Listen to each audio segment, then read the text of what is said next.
Hello everyone, rhythms of rhyme के unfilter talk में आज हम बात करेंगे सुपर बॉयज़ ऑफ मालेगांव की। इस फिल्म में एक डायलॉग है, ये बड़े बड़े प्रोड्यूसर किसी को मेरी कहानी पसंद नहीं आई क्योंकि उनके लिए हमारे जैसे लोग बेईमानी हैं, उनके दरवाजे के बाहर हैं वो। एक फिल्म जो सिर्फ एक डायरेक्टर की बायोपिक हो सकती थी, उसे वरुण ग्रोवर ने दो लोगों की क्रिएटिविटी के टकराव के साथ एक अलग ही मीनिंग दे दिया है। और ये टकराव तब हाइट पर पहुंचता है जब फारोक नासिर को गुस्से में कहता है, राइटर बॉस होता है। और फिल्म इस बात पर भी रोशनी डालती है कि पॉपुलर और मीनिंगफुल सिनेमा एक ही फिल्म में दिखाया जा सकता है। इसके साथ ही यह अपने आइडियल को कुछ हद तक प्रूव भी करती हुई दिखती है।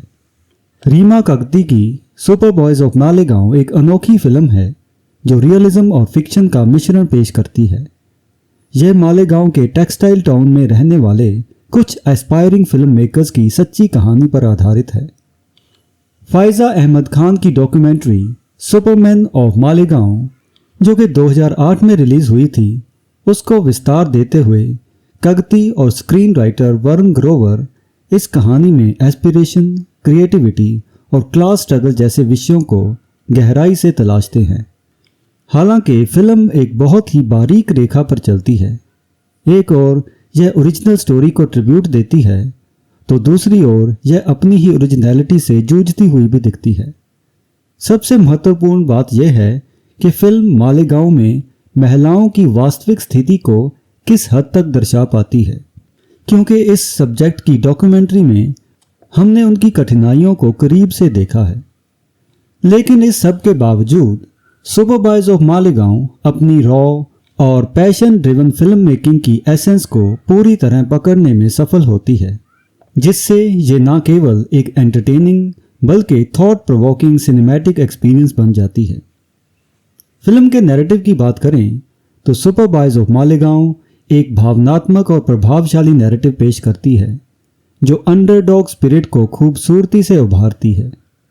यह उन लोगों की कहानी है जो लिमिटेड रिसोर्सेज के बावजूद अपने पैशन के बलबूते फिल्में बनाने का सपना देखते हैं।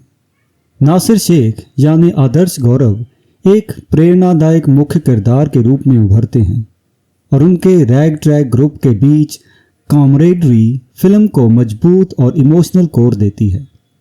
फिल्म यह दर्शाती है कि कैसे ग्रास रूट फिल्म मेकिंग में जुनून फाइनेंशियल कंस्ट्रेंट्स पर भारी पड़ सकता है।